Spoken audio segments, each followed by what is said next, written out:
We shall move to questions without notice. Are there any questions? I give the call to the member for Berowra. Thank you, Mr Speaker. My question's to the Prime Minister. Under this Prime Minister, thugs were allowed to chant anti-Semitic hate speech on the steps of the Sydney Opera House.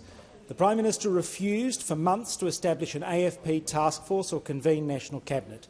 And Jewish places of worship, schools, businesses and homes have been relentlessly threatened and vandalised. The Prime Minister promised Australians that social cohesion was his priority.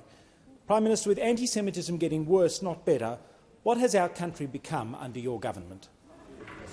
Give the call. Order. Members on my right. I give the call to the Honourable the Prime Minister. I thank the member for his question. I've been opposed to racism in all its forms my entire life, including anti-Semitism. And indeed, on the day after the morning after the terrorist attack on October 7, I was on the insiders condemning it unequivocally. The next morning on the Today Show, I said this in response to the demonstration that took place in Lakemba that night. Well, there's nothing to celebrate by the murder of innocent civilians going about their day. Some of those who've been captured were young people attending a rave, enjoying life, enjoying each other's company. There was word got out about the Opera House rally that was due. I spoke before the rally on 2GB. 2GB. So you as Prime Minister believe that this march should not go ahead, I was asked. I said this. I absolutely believe it should not. I went on to say that there was nothing to be achieved apart from creating a climate that is not conducive to peace. The day after those rallies, I went on to say, and in Sky News, so 2GB Sky News, so should be familiar, went on to say, we need to lower the temperature. I don't want to see conflict here in Australia, and I don't want to see the sort of scenes I saw last night. I said one of the reasons why I believe it was just inappropriate to go ahead last night. I did a press conference in Port Lincoln in South Australia that day, 10th of October. I said there again, I think there's nothing to celebrate here. I went on to speak about the rallies and said, but the actions we saw on the weekend need to be unequivocally condemned. I did that consistently at every single opportunity, every opportunity. I've continued to do that. I note the comments of those for reasons beyond my comprehension who have argued that that was not the case. It's up to them to explain why that is not the case. Why they suggest that rather than look for the absolute maximum of unity, some have sought a different road. In this parliament, we carried a resolution as well, unequivocally, and there were some fine speeches that day. Anti-Semitism is a scourge. It's opposed by anyone who is decent. What we saw in the videos that were there yesterday are abhorrent. I note this morning I've spoken with Premier Minns. He spoke to me about the Health Minister has travelled with the Jewish Board of Deputies to Bankstown Hospital this morning to make it very clear, that the actions of these two reprehensible people in showing their hatred for people because they are Jewish, their anti-Semitism there for all to see, without any shame or without any embarrassment, is not overwhelmingly why people go into the health profession.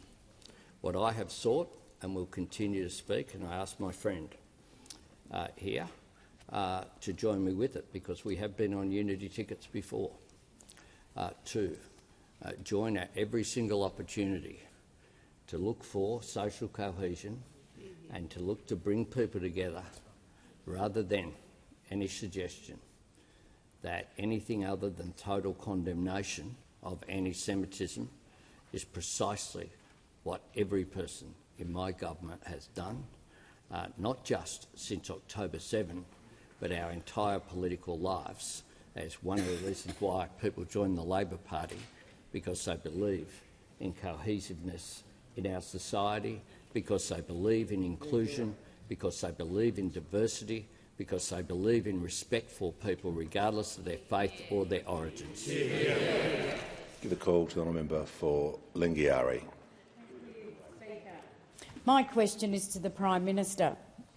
How is the Albanese Labor government building Australia's future to ensure no one is held back and no one is left behind? And Prime Minister, what approaches would leave Australians worse off? The call to the Prime Minister. I thank the member for Lingiari for her question. I thank her as well for the enormous work that she does in that extraordinary electorate that is so vast, full of remote communities, an electorate, were it in Europe, that would make up at least one country and perhaps two or three, I've got to say. Now, the world has thrown a lot of challenges at us, and we know that it's been tough. We've managed the economy responsibly while providing cost-of-living relief. Tax cuts, cheaper medicines, cheaper childcare, energy bill relief, and importantly under this Treasurer, back-to-back budget surpluses, turning a $78 billion deficit that we inherited into a $22 billion surplus. These are the strong foundations that we have laid. Inflation now, with a 2 in front of it, 2.4%. Down from 6 above that we inherited. Unemployment remaining low, with 1.1 million jobs being created, and importantly real wages increasing as well. And with our tax cuts, meaning people are earning more and getting to keep more of what they earn. Now, building Australia's future is about people. It's more than just bricks and mortar, although we're doing that too, with our plan for 1.2 million homes, with our building of Medicare urgent care clinics, with our support of fee-free TAFE. It also means fully funding all schools, not just some, and we're committed to that. It means the 3-day guarantee for childcare that those opposite tried to filibuster past today's question time. It means wiping 20% off student debt to tackle the intergenerational inequities which are there. It also means investing in our regions, making sure they have the healthcare, the services, the childcare centres, the businesses and the tourism that they need. And that's why we have been prepared to foreshadow our support for REX, whether it be through a private owner, but we won't let it just go by the wayside, something that benefits overwhelmingly electorates represented by those opposite. But we on this side of the House understand that being in government is about representing every single Australian, regardless of where they live, regardless of who is their local representative. And in spite of the opposition, to this proposal by the Liberals and National parties, we are determined to get this done and to make sure that regional Australians have that access to air transport. Time has concluded. Give the call to the honourable member for Berowra. Mr Speaker, my question is to the Prime Minister. Prime Minister, the Greens political party is a racist anti-Semitic party. Will the Prime Minister join with the Leader of the Opposition in committing to put the Greens last at the coming election? Order. Order. Before I call the Prime Minister, I will hear from the Leader of the Australian Greens on a point of order. It's a clear reflection on members and disorderly statements, and I ask that those statements be withdrawn in the question.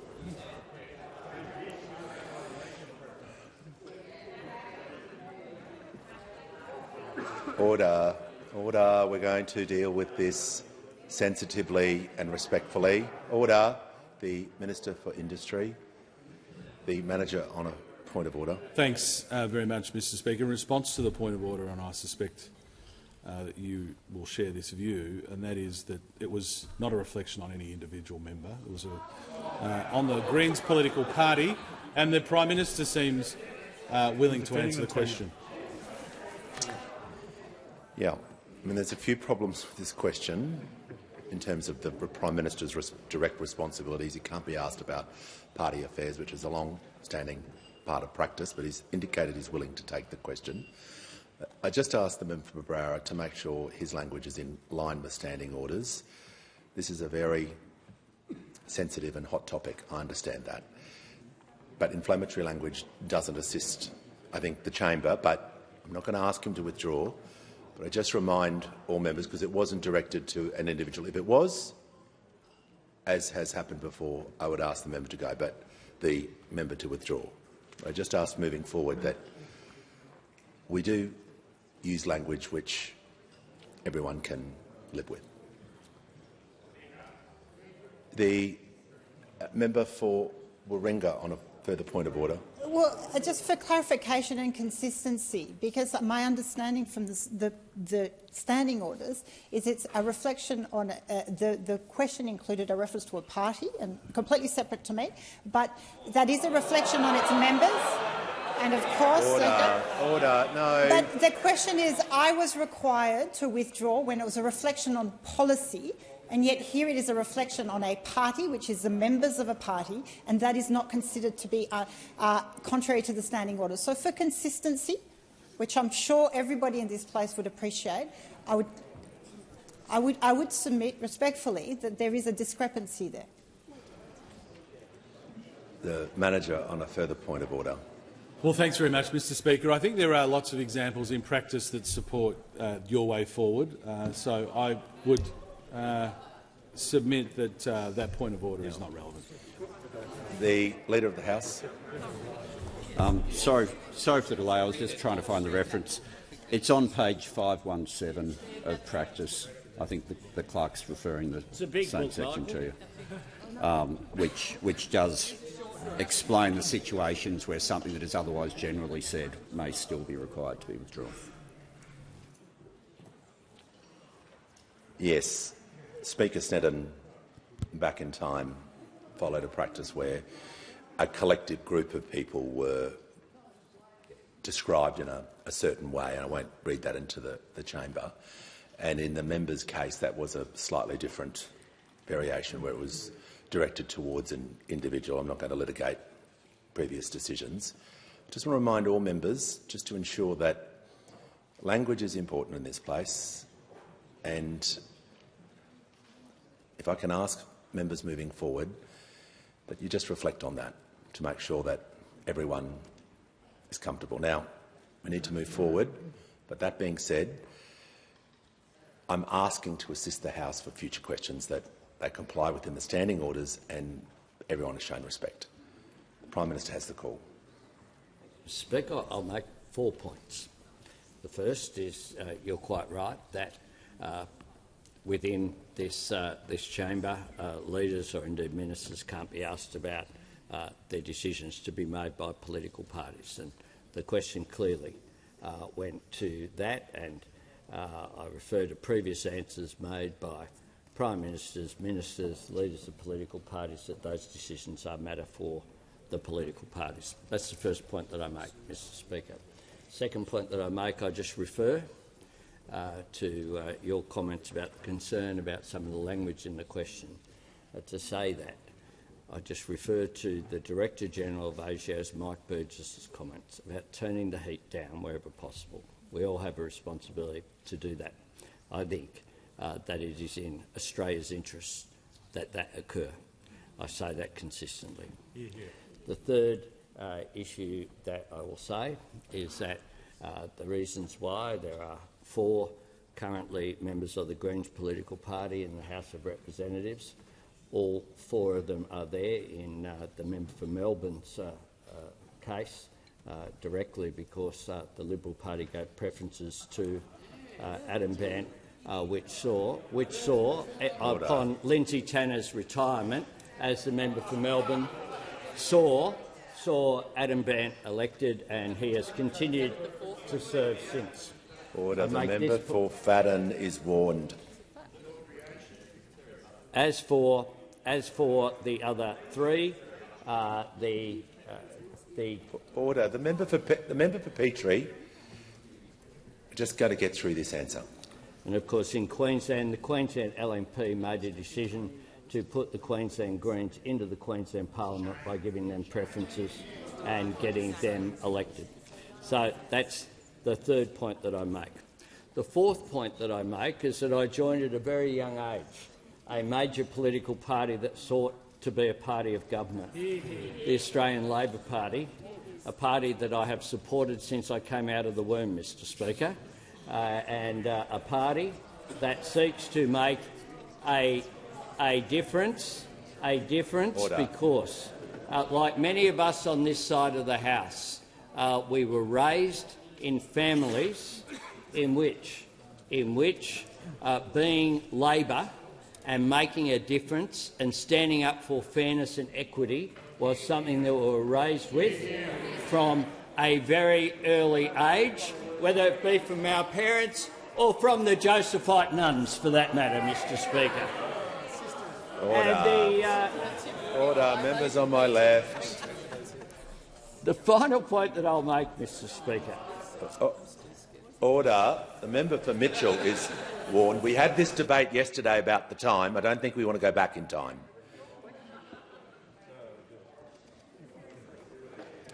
Order. When the House comes to order, we'll hear from the member for Aston.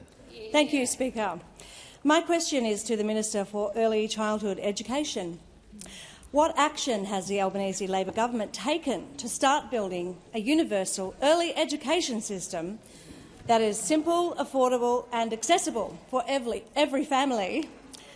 What could put this at risk and leave families worse off?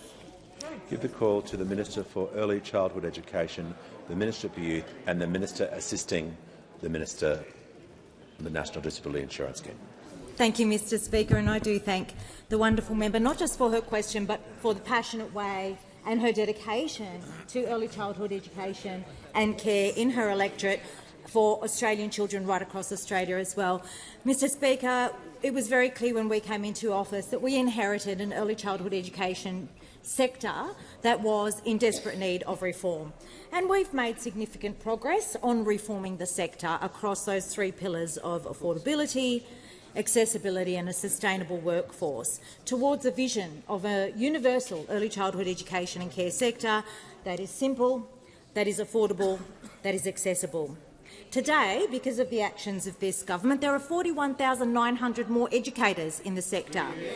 There are 1,083 more services, 30% of them outside major cities. And there are 97,000 more children in early childhood education and care. Because of our cheaper childcare reforms, 1 million families are better off, to the tune of around $2,700. And we're building on that by capping our fee increases as well. We have more educators in the sector and vacancy rates are down by 22%. There are more educators getting training and professional development to get into and stay in the sector that they love. And today, Mr Speaker, this House passed our 3-day guarantee. Passed our 3-day guarantee. Now, Mr Speaker, I'm asked about risks, and it's well known that the Liberals and Nationals, those opposite, have opposed every cost of living measure that we have put before this House, every single one of them. Order. And today, they again— The Minister will pause. The member for Moncrieff, that comment is unparliamentary. What you said, I'll ask you to withdraw that.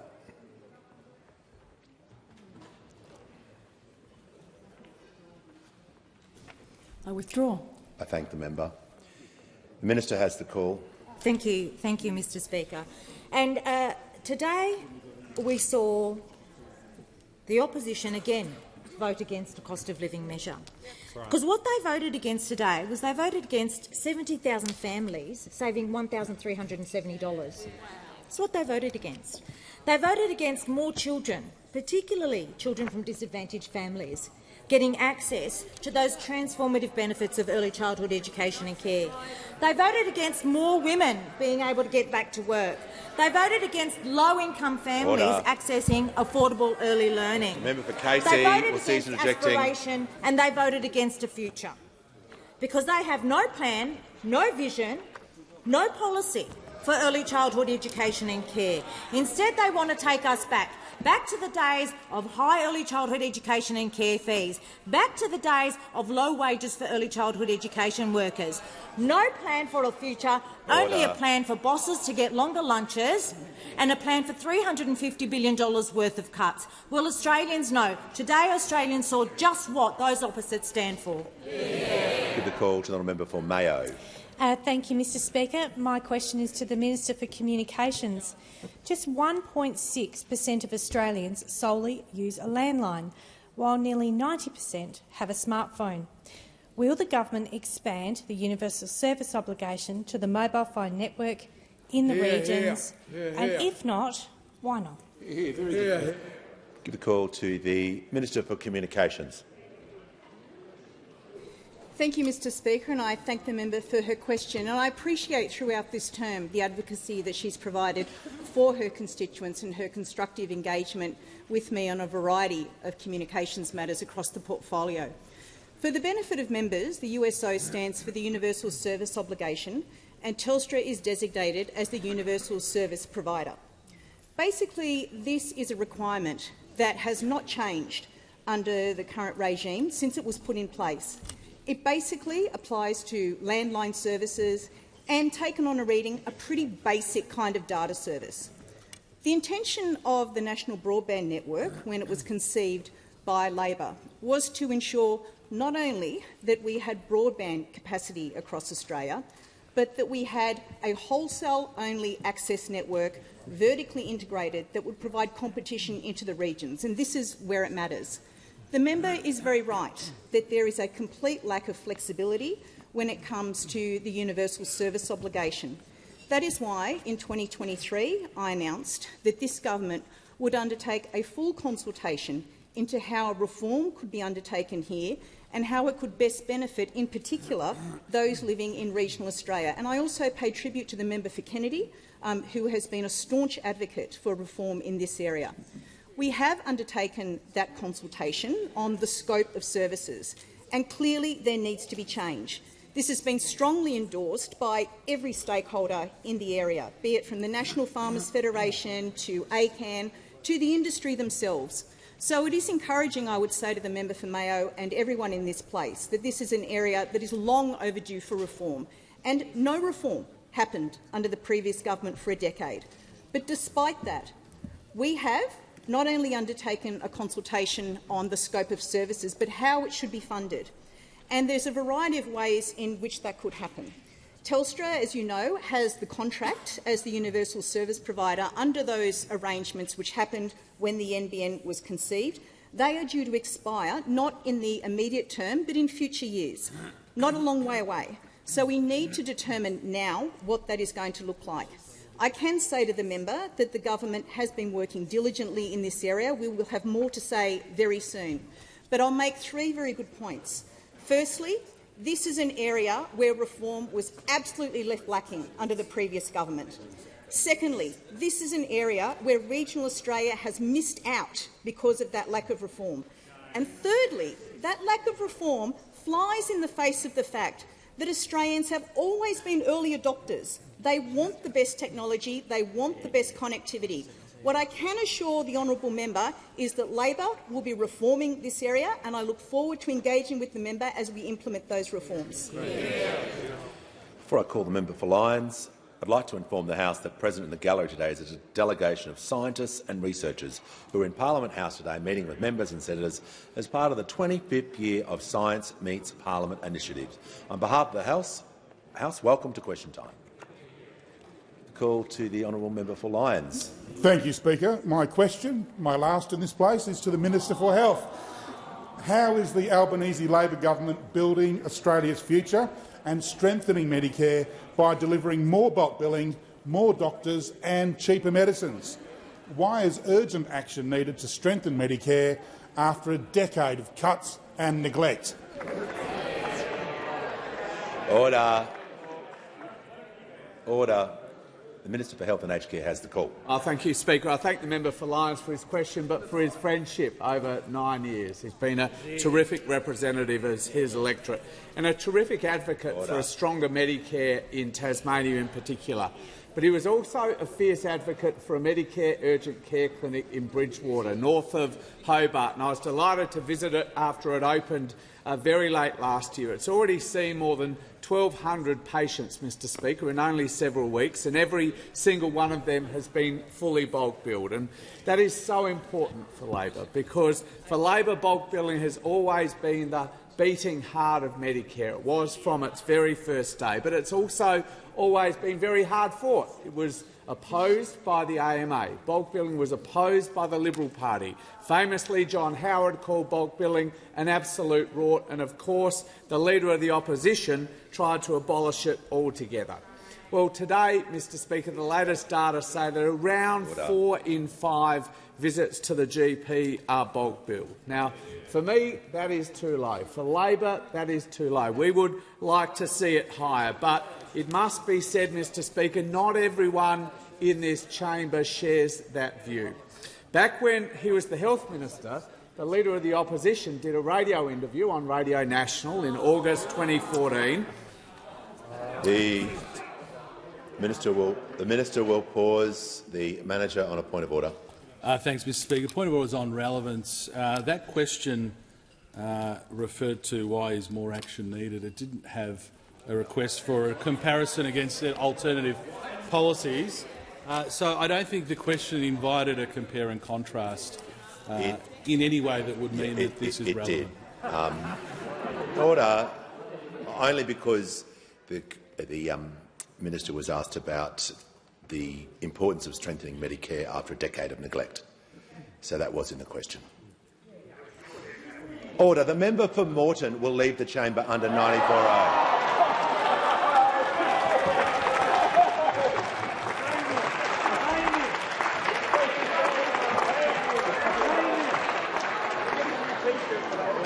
Order. No.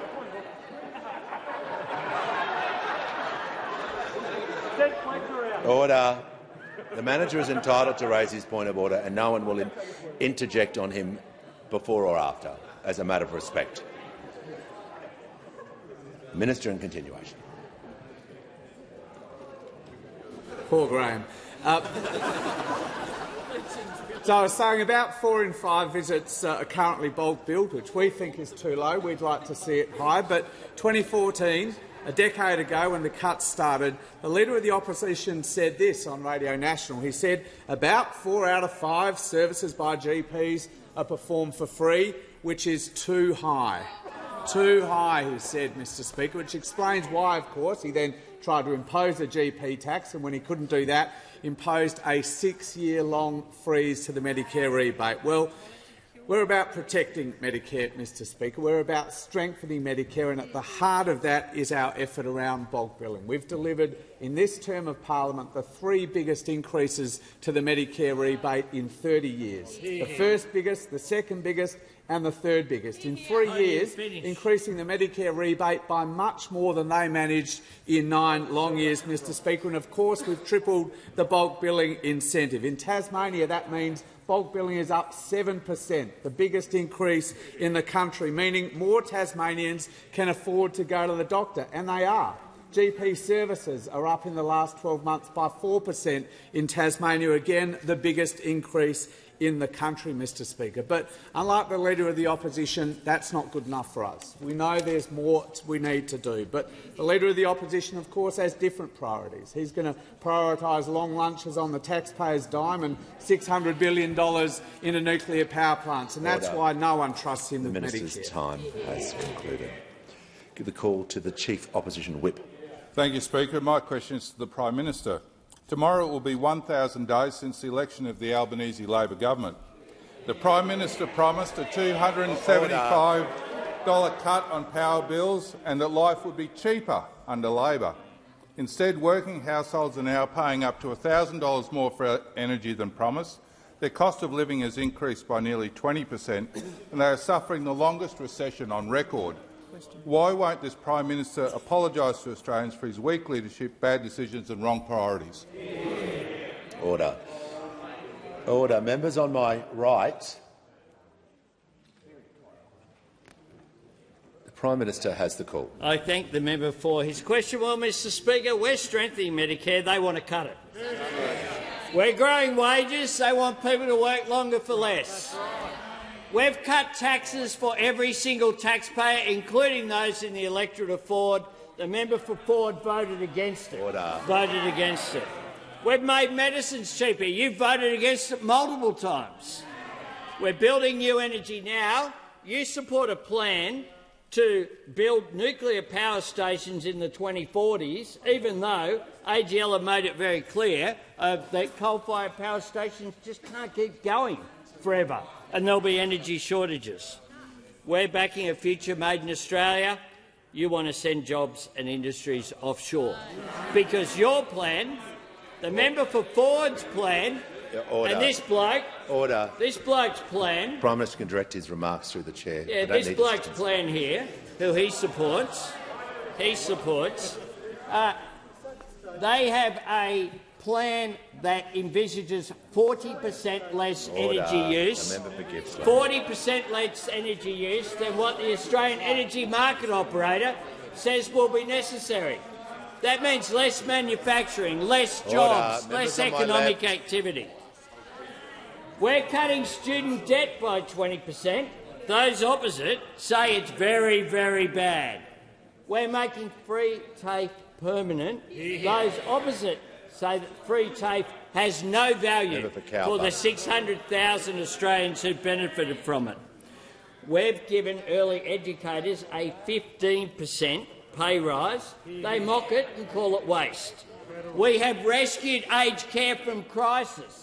Those opposite presided over a system that was summed up in one word: Member for neglect. Cowper is now We're warned. delivering on the cost of living. They only care about their mate's cost of lunching. We are a government that is delivering for all Australians. We understand that cost of living pressures are real, which is why we have acted on cost of living. Those opposite have only acted on the cost of lunch for some of their people. We are a government for all Australians. We're working hard to deliver in every part of the country because only Labor does the big reforms. Only Labor. Universal Medicare, universal super, universal provision of the NDIS for those people who need it. Universal childcare, opposed once again by those opposite just before question time. Only Labor drives the big reforms. Only Labor builds to last. Only Labor is building Australia's future. The member for Wright is warned. The call to the honourable member for Tangney. Thank you, Speaker. My question is to the Treasurer. How is the Albanese Labor government's responsible economy management helping in the fight against inflation and with the cost of living? And Treasurer, what economy approaches would leave Australians worse off? Call to the Treasurer. Thanks to the member for Tangney for being an outstanding local member from the West and a great colleague, and for his important question. And Mr Speaker, when we came to office almost 3 years ago, inflation was much higher and rising. Real wages and living standards were falling. And that's why our priority right from the beginning has been the fight against inflation and helping Australians with the cost of living. And together, Australians have made very substantial and now sustained progress when it comes to inflation. Inflation is now almost a third of what we inherited from those opposite. The headline measure is in the mid-2s and underlying is in the low 3s, and both are falling. This week, Westpac and ANZ both substantially lowered their forecasts for inflation for the first half of this year. Now, Mr Speaker, inflation is falling in Australia, but it is rising in other parts of the world. Overnight, we heard that in the US, inflation rose again, so that both their measure of underlying and headline inflation is higher there than it is here. Now, what makes the Australian experience different to what we're seeing around the world is that we've made this progress together on inflation at the same time as average unemployment has been lower under this Prime Minister than under any Prime Minister in the last 50 years. Yeah. And that means at the same time the economy, while growth is soft, has been growing, while two-thirds of the OECD have gone backwards at least once, and we've delivered back-to-back surpluses for the first time in almost 2 decades and lowered their debt by $177 billion. So inflation is down and wages are up and unemployment is low and the budget is in much better nick. Now, even as we've made this progress together as Australians, we acknowledge that growth in the economy is weak and people are under pressure, and that's why our cost of living help is so important. Getting wages moving, the tax cuts, energy bill relief, cheaper early childhood education, cheaper medicines and free TAFE. The Leader of the Opposition has opposed all of this. And he says he'll make big cuts, but he won't tell Australians what those cuts are until after the election. And the reason this will make people worse off is he can't find those $350 billion in cuts or the $600 billion he needs for nuclear reactors without going after Medicare again, without going after pension indexation or housing or veterans or disaster relief or wages. And that's why the choice at the election later this year is such a stark one for the Australian people. The Leader of the Opposition, who will make people worse off, who opposed our cost of living help and who will take Australia backwards, or this Prime Minister and his government, helping Australians with the cost of living, making progress in the fight against inflation, strengthening Medicare and building Australia's future. Call to the honourable member for Cook. My question is to the Prime Minister. Tomorrow will be 1,000 days since the election where the Prime Minister promised life would be cheaper under him. Instead, food is up 12%, gas 34%, rents are up 17% and Australian families have paid $50,000 more on a typical mortgage. Why won't the Prime Minister apologise to Australians for his weak leadership, bad decisions and wrong priorities? Call to the Prime Minister. The member for Lingiari will cease objecting. I thank the member for Cook, and I look forward to it. I wasn't aware it was 1,000 days since we were elected. I noticed when government changed hands last time, Tony Abbott didn't make it to his second anniversary because all of the cuts to health and education and the ABC all came in. All came in. And in spite of the massive majority that they were elected with, those opposite knocked off their own leader before the second anniversary, including this guy here. Now, I'm asked about cost of living. Now, the member for Cook certainly is now part of a show that opposed energy bill relief because you wanted people to be worse off, I assume. Opposed cheaper medicine because the member wanted people to pay more. Opposed higher wages because the member wanted people to earn less. And opposed tax cuts because the member wanted people to be worse off. Now, that is not our approach. And I noticed, the Leader of the Opposition this week saying as well about interest rates, that the RBA Governor shouldn't feel pressured one way or the other because you can cut rates and then find out they've been cut too early. Well, I'll leave that just out there. For people to read into that what they will. But we on this side of the chamber want people to be better off. We want standards of living to rise, not fall, which is why we've done the hard yards to decrease inflation, to increase wages, whilst, as the Treasurer just said, having unemployment lower on average than any government over the last 50 years. Lower than any government over 50 years. And that's at a time where, in some of our competitive nations, advanced economies, unemployment hit double digits, inflation hit double digits. There were all sorts of problems in those countries. Now, we know that people have been under pressure, but that's why we've taken action. What's extraordinary is that if the opposition had have got their way, Australians would have been, on average, $7,200 worse off. And if ever they sit on this side of the chamber, we know that Australians will be worse off, because they call relief sugar hits. Make no mistake, if they have their way, Australians will be worse off and Australians will have to pay. Call to the member for Hasluck. Thank you, Speaker. My question is to the Minister, representing the Minister for Workplace Relations. How has the Albanese Labor government delivered higher wages for Australian workers after a decade of wages being kept deliberately low? What workplace relation policies would leave Australians worse off? Call to the Minister representing the Minister for Workplace Relations and the Leader of the House. Thanks very much, Mr Speaker. I thank the member for Hasluck. I remember standing up during the election campaign at the Guildford Town Hall with the member for Hasluck, talking about the need to get wages moving and talking about the fact that there'd been a decade of wages flatlining. Well, 10 years of low wages as a deliberate design feature in Australia ended the day the Albanese Labor government began.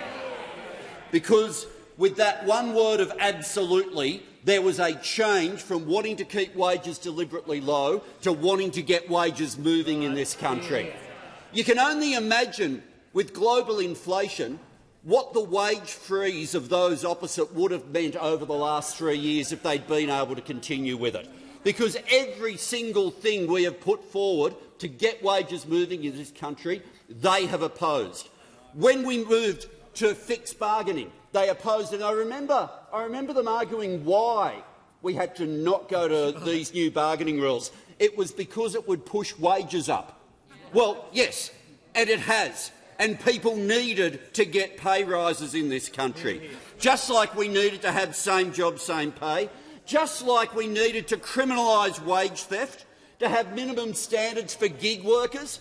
Why should there be a situation where low-paid gig workers in this country had no minimum rates at all? But those opposite fought for that to continue to be the case. They are a party that wants to continue to have people to work longer for less. Well, the results for wage rises, every one of these results is a result that those opposite tried to prevent. Pay rises for aged care workers up to 13.5%. Pay rises for early childhood educators of 15%.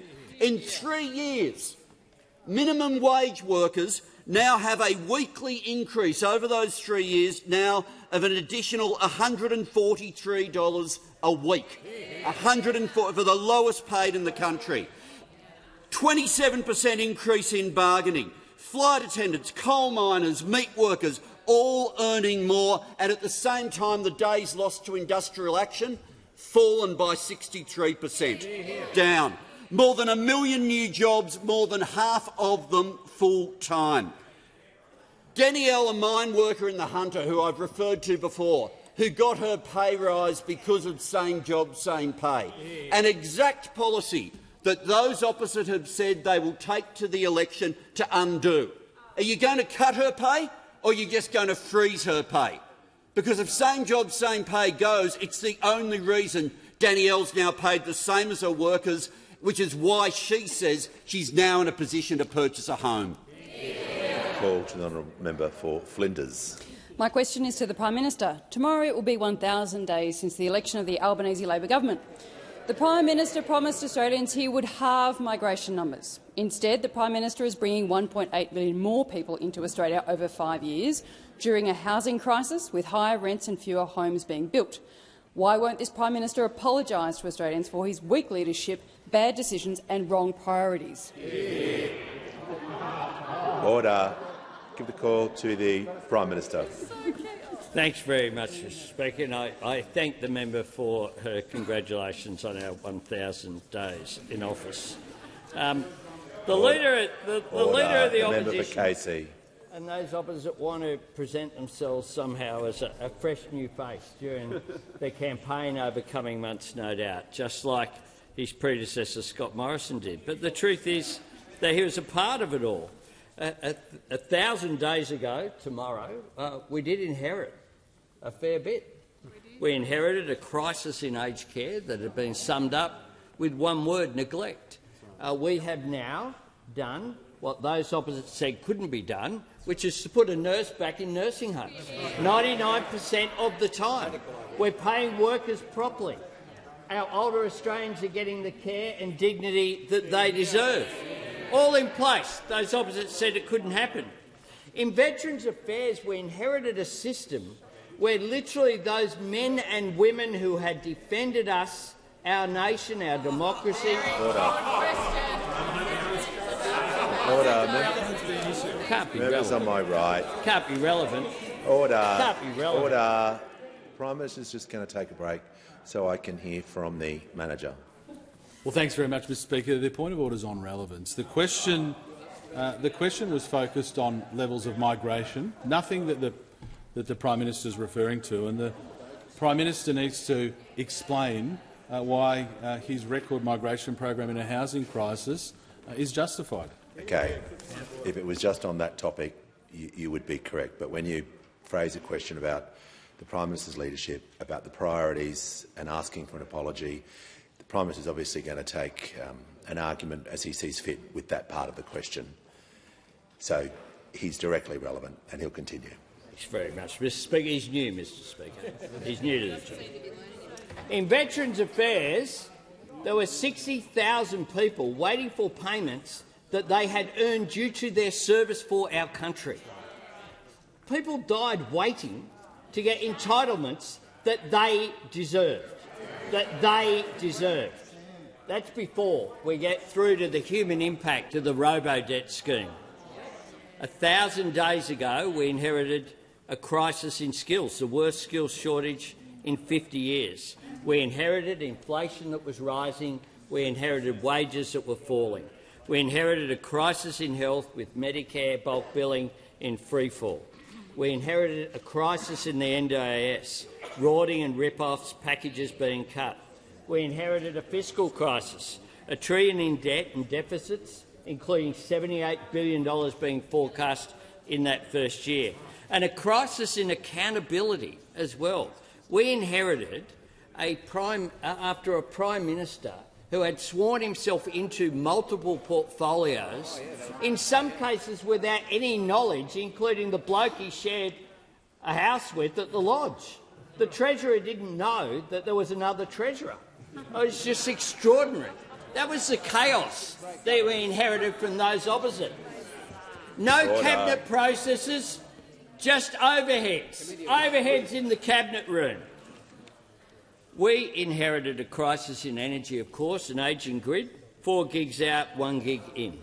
And we inherited a crisis as well in our immigration system presided over by those opposite, a crisis exposed by 3 separate reports. The call to the honourable member for Parramatta. My question is to the Minister for Education. What is the Albanese Labor government doing to build a better and fairer education system, and what approaches to education would leave Australian students worse off? The call to the Minister for Education. Thanks very much, Mr. Speaker, and can I thank my friend, the brilliant member for Parramatta, for his question. Mr. Speaker, just over an hour ago we passed laws through this place that will help more kids get a great start in life, that will help more kids get ready to start school, that will guarantee their mums and dads get access to 3 days a week of government-supported early education and care. And if you ever need an example of the difference between us and them, between the Labor Party and the Liberal Party, then this is it, because they voted against it. They voted against legislation to help some of the most disadvantaged kids in this country get the early education that they need to start school ready to learn. It's a real-life example of opening the doors of opportunity for our kids, and they voted to slam it shut. And here's the kicker. The argument that they use is that we can't afford it.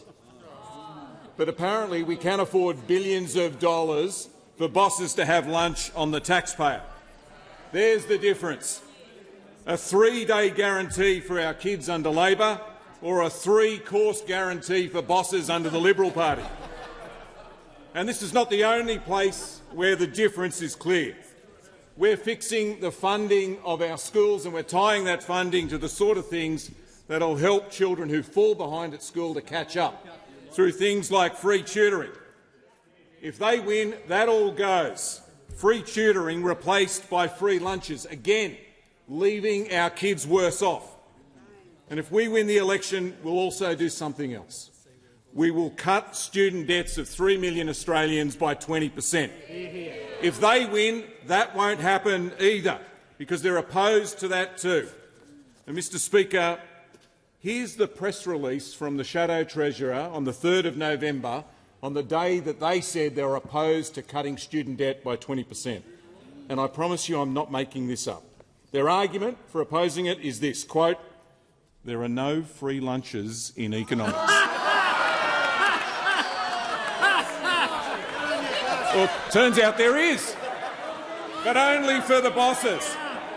A bit of Vichy soir on the taxpayer Visa card, a bit of taxpayer-funded turducken. You don't know what that is? That's a chicken stuffed in a duck, stuffed in a turkey, which is a perfect analogy for this policy, because I think most Australians will think it's stuffed. Order. Order. When the House comes to order, we'll hear from the honourable member for Calais. To the Treasurer. Petrol prices in Mudgee have been disgracefully high for way too long. They're consistently 30 to 40 cents per litre higher than other parts of our region, sometimes even higher than that. The ACCC is not acting. Will you and your government take action to stop this outrageous price gouging that's being perpetrated by fuel companies in a cost-of-living crisis? Give the call to the Treasurer. Yeah, thank you, Mr Speaker, and thank you to the honourable member for his question. I'm happy to take that up with the ACCC. The ACCC does have an important role when it comes to monitoring petrol prices. We do know from time to time there is a risk that petrol stations, particularly in the regions, there is a risk that they can do the wrong thing, and where they are doing the wrong thing, we should be reporting them to the ACCC to make sure that it isn't happening. Before I call the honourable member for Reid, I'm pleased to welcome in the House John Gosling AM from Guide Dogs Victoria, the dad of the member for Solomon. Give the call to the honourable member for Reid. My question is to the Minister for Climate Change and Energy.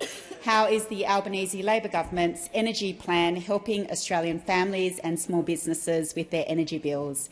What proposals for the energy system would leave Australians worse off? Call to the Honourable Minister for Climate Change and Energy. Well, thanks very much, Mr Speaker. I thank my honourable friend for the question, and I'm pleased to tell the member for Reid and the House about new figures out today, which show that last year was a record year for new renewable energy investment. $9 billion invested over the course of last year, Mr Speaker, creating 10,000 construction jobs across the country, building the energy system of the future, introducing more, cheaper, reliable, renewable energy into our grid. After a decade in which 4 gigawatts of dispatchable energy left the grid and only 1 gigawatt came on, last year we saw this record, which benefits families and small businesses. Now, Mr Speaker, the honourable member asked me what energy policies might hurt Australians. And of course, the good thing about that $9 billion worth of expenditure last year is that the vast bulk of it came from the private sector, came from private investors into our energy system. Now, a policy which would take Australia backwards would be a policy which is taxpayer-funded to the tune of $600 billion, and that's the policy of the opposition. The nuclear policy is a thirsty one, Mr Speaker. It's thirsty for money and thirsty for water. That's the indication we have from the opposition. As the Minister for Water and I pointed out today, they would need a Sydney harbour every year for their nuclear policy. The member for Fairfax has been flogging the Harbour Bridge all year. Now he needs to throw in the entire Sydney Harbour, because it's a policy which would take water away from farmers across the country, but it would also require money. It would be paid for by taxpayers. Now, to be fair to the Leader of the Opposition, he's been out talking about his policy. He was out last week.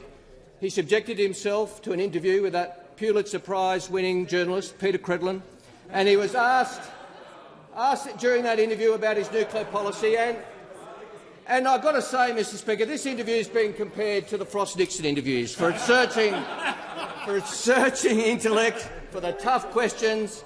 Ray Hadley wasn't available on the evening. But this interview, Mr Speaker, saw the Leader of the Opposition talk about his nuclear policy. I'm going to defend the Leader of the Opposition because I thought it was a good choice. They could talk about old times, like the 2014 budget, Mr Speaker, where they took $50 billion out of the health system. As my friend the Minister for Health has pointed out at the dispatch box once or twice, the Leader of the Opposition was voted Australia's worst health minister because of the $50 billion he cut. But now he'd need to cut $600 billion to pay for his nuclear policy, plus $10 billion a year to pay for the free lunch policy, plus the $350 billion of cuts that they admit to, Mr Speaker. So the 2014 budget would look like a Sunday picnic, because we know the Leader of the Opposition has said there'll be cuts, but he'll tell us about them after the election. So we have this policy which will cost $600 billion, and you know what will follow? A horror budget, cigars and all, cuts to health, cuts to education to pay for his nuclear fantasy.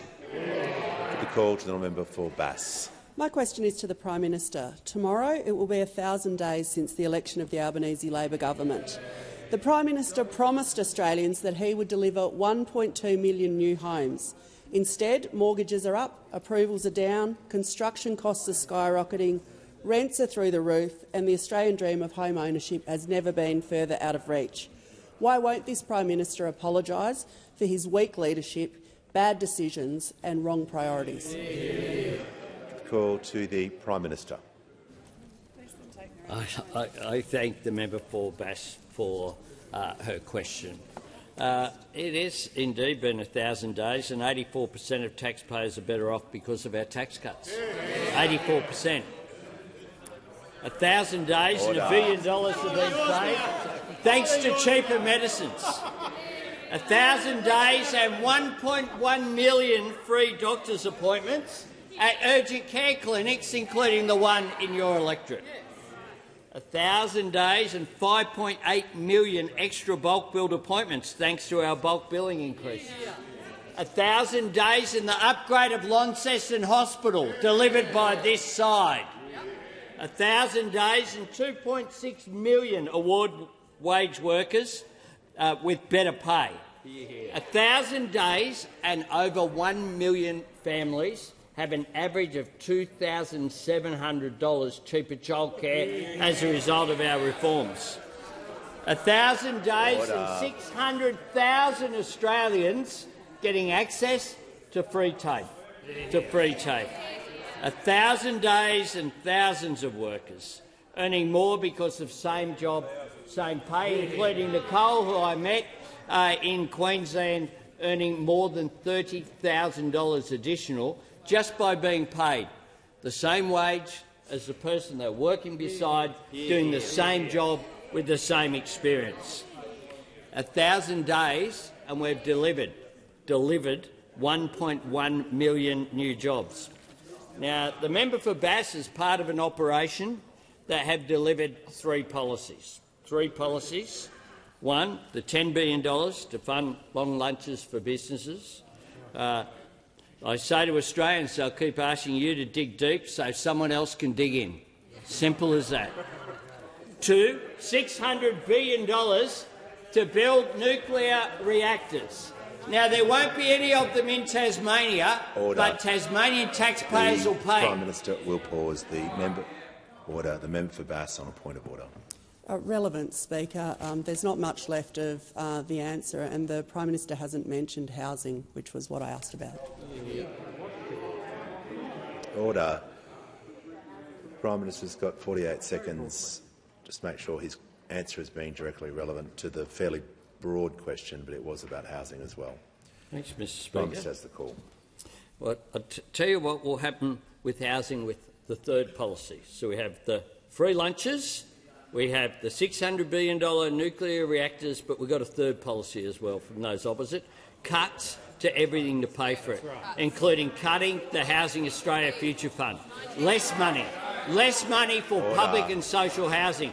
I've opened new social housing in the members' electorate there in Launceston, along with a community housing provider that the member might have voted for, but all of her colleagues didn't. So I suggest to the member that she knows the answer herself, because she voted for things that the Liberal Party voted against, because she's a good person, but she's in a very bad party. Give the call to the honourable member for Gilmore. My question is to the Minister for Infrastructure, Transport, Regional Development and Local Government. How is the Albanese Labor government working to protect access to air services in regional Australia?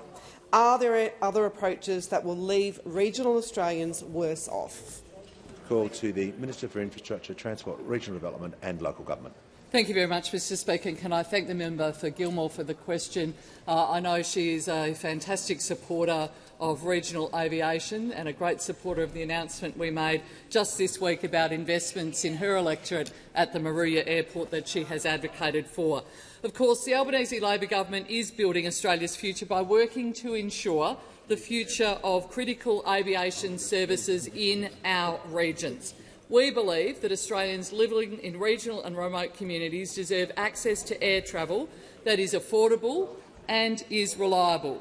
Yesterday, we announced that the government will support shortlisted bidders to maximise a successful sale of Rex Airlines to ensure crucial regional aviation services continue beyond 30 June. We've been clear that the Commonwealth is not a bidder in this process, but we do want to see a successful market-led outcome.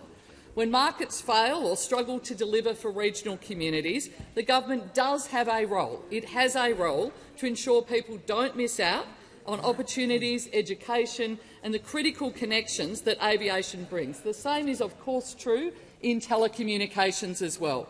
And we have been clear, absolutely clear, that if there is no second sale, we will look at the contingency options, including preparations necessary for potential Commonwealth acquisitions, and will work with the states on that. While this side of the House is doing everything we can to protect and support regional Australians, we saw the Liberals and Nationals confirm that they see no role for government in this, and in fact they have actively said that they will oppose it. We saw what we saw. What we saw, of course, was we had the shadow finance minister saying Commonwealth acquisition was a bridge too far, and of course, the Deputy Leader of the Opposition just needs to not interject for the remainder of this answer, and it will be greatly appreciated by me and the House. Minister has the call. Thank you very much. And I'll get to the comments by the Deputy Leader of the Opposition. The Deputy Leader of the Opposition says that governments shouldn't own airlines. Governments shouldn't own airlines. This is about the Australian government saying, look, this is really important to regional Australia that we actually say this. But she does think that it is perfectly okay for governments to own $600 billion worth of publicly owned nuclear reactors. That's what the Deputy Leader of the Opposition thinks is worthy, absolutely important for the Commonwealth to own. Now, what an absolute joke. You either back regional Australia, you back making sure we continue to have services in our regional communities, or you back $600 billion of publicly owned nuclear reactors and the cuts that are coming in order to actually fund them. What we've seen on that side of the House have got no interest in supporting regional Australia, no interest in supporting making sure we continue to have that connectivity. Unlike the Liberals and Nationals, we're going to back regional airlines. Call to the honourable member for Clark. Speaker, my question is to the Housing Minister. Minister, in 2023, National Cabinet agreed on 9 reforms under the Better Deal for Renters. However, both National Shelter and the Tenants' Union note that in Tasmania the state government is currently not pursuing 6 of the 9 agreed reforms. So, Minister, why is the Tasmanian government being allowed to slow-walk these agreed reforms, and will the federal government finally inject some urgency into nationally consistent protections for renters? Give the call to the Minister for Housing and the Minister for Homelessness. Thanks, Speaker, and I really want to thank the member for Clark for his question about subjects that we have a really shared passion for, and that is the situation faced by renters across our country right now.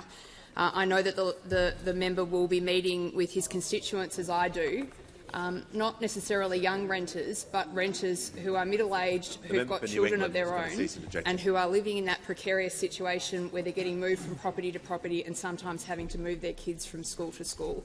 So this is something that I don't want to see, and you know, people sometimes ask me in this job what gets me out of bed in the morning. One of them is this. If we go back to around the year I was born, 60% of young low-income people across our country own their own home. Today that number's 20%. So this tells us that we've got not only a long-term issue with housing in our country, but that just because of housing, the experience of low-income people across Australia is very different to how it was 40 years ago. So, Speaker, the implicit in the member's question, I think, is an acknowledgement that these really important issues of the rights of renters sit at the state level. Almost all previous governments have basically said we want nothing to do with this problem, but that's not been the case with our government. The Prime Minister, of course, has placed housing at the very heart of our government's agenda, and so instead of ignoring this problem, has sat down with the states, has made an agreement, the National Housing Accord, and part of that agreement is asking all the states to sign up to these really important new rental standards. So it's things like ending no-fault evictions, banning rent bidding, limiting excessive rent increases and ensuring minimum standards for rental accommodation.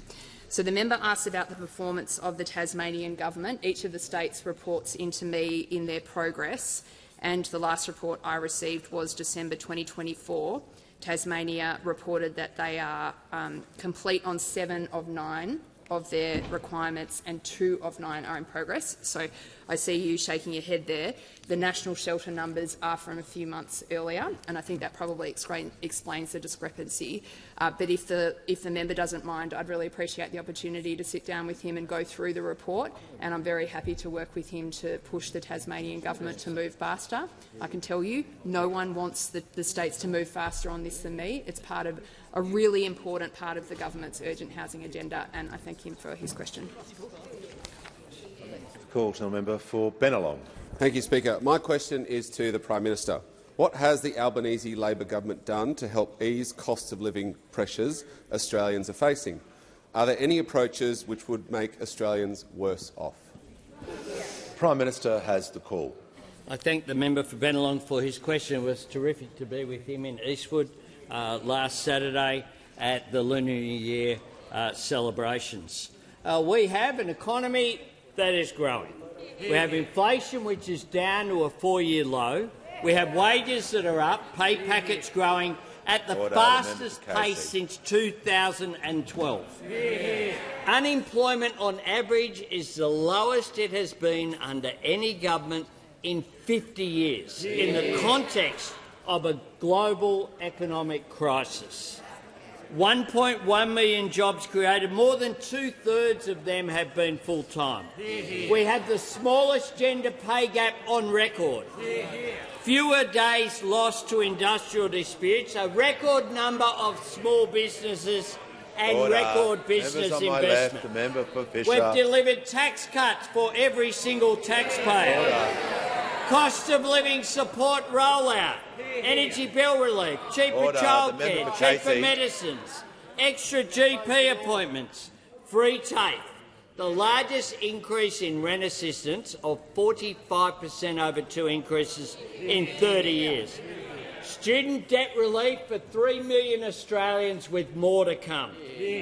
The first back-to-back surpluses in 2 decades. Less debt to the tune of $200 billion saved as a result of the hard work that we have done. And I'm asked about alternatives. Well, the Leader of the Opposition was a senior minister for every day of the former government. Every day. Every Australian will remember all too well what he means when he speaks about going back. Back to rising inflation, back to wages being kept deliberately low, back to aged care in crisis, bulk billing in free fall, childcare being out of reach, back to chasing manufacturing offshore, back to Australia being completely isolated on the world stage, back to secret ministries and robo-debt, back to wasting hundreds of millions of dollars on commuter car parks that weren't anywhere near train stations. at the beginning of the show, he was appointed health minister. He was so bad that he was dumped by Tony Abbott, but you know what was worse? He was replaced by Susan Ley. And on that note, Mr Speaker, I ask that further questions be placed on the notice paper. Order.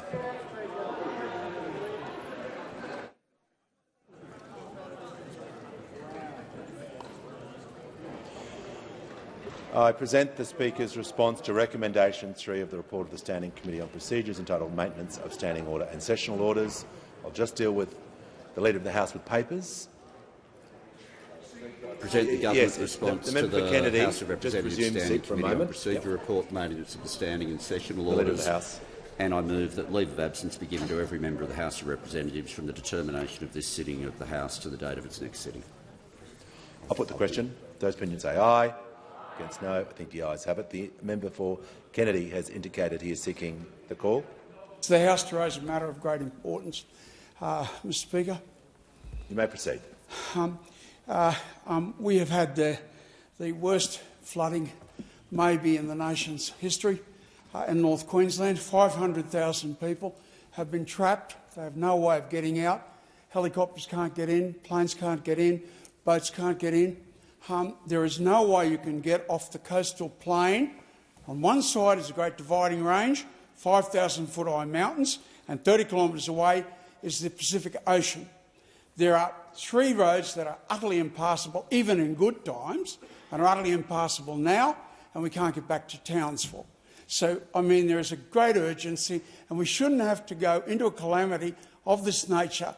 We should be prepared for it. Any civilised nation would have looked after the 500,000 people that are there and have been in great jeopardy for the last 2 weeks. But, Mr Speaker, we crave the indulgence of the people of Australia, the Parliament of Australia.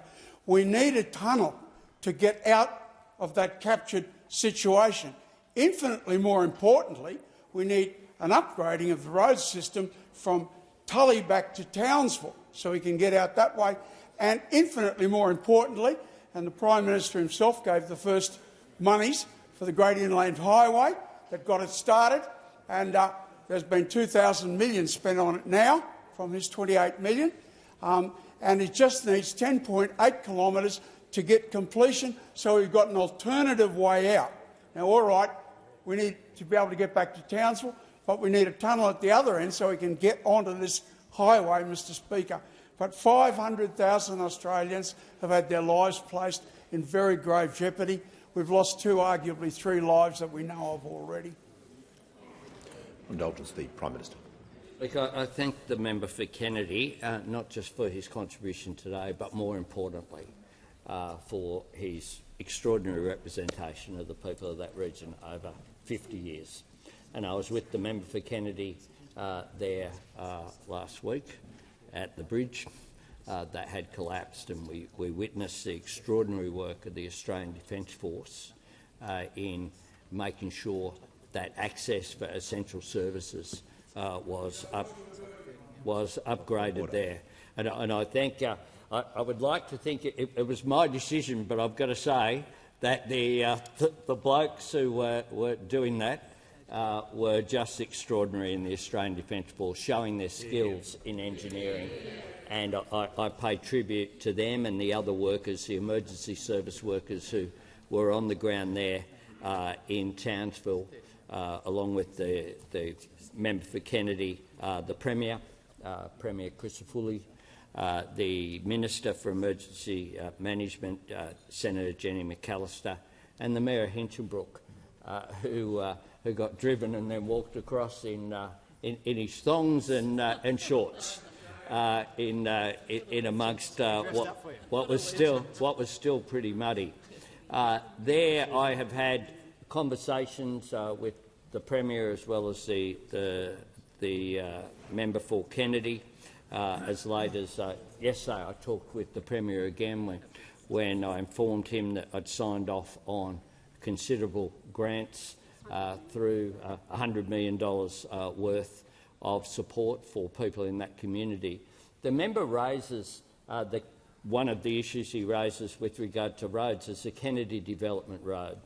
It's a great example of, frankly, stuff that needs to be done better. There's 10 kilometres of that road is still dirt, and that has meant that it hasn't been able to be used. We will fix it. We will fix it. We have funding provided for it, and that will be fixed. Just like I've spoken with the Premier about making sure that we don't just build what was there again in the same form, that we build back better. Just like in the member for Kennedy's electorate, as he would remember, he made representations about the Ironsey River Bridge so that Corumba and Normanton in his electorate were not cut off. We built it back better through the council, and not only did they do that under the $31 million budget, they provided additional 3 bridges were built as a result of using that local labour, because they know what they're doing and they use local suppliers as well. I've spoken with the Premier about the same approach, to make sure that the bureaucrats in either the capital city here or the capital city in Queensland listen to people on the ground, particularly the people in local government, because that is how you can get things done. The Kennedy Development Road, I assure you, will be done, and we will work constructively. I must say that the Premier of Queensland has been very constructive. The engagement between our two governments are working seamlessly, because that is what is required at a time like this. Getting things done, and I do praise the member for Kennedy who's been on the ground there with his local community. These are tough times. North Queenslanders are tough people, and they're showing it yet again. We're seeing at the worst of times, we see the best of the Australian character. Just the member for Kennedy. I thank the member for Kennedy. We shall move to the matter of public importance. Members can leave the chamber as quickly and as quietly as possible.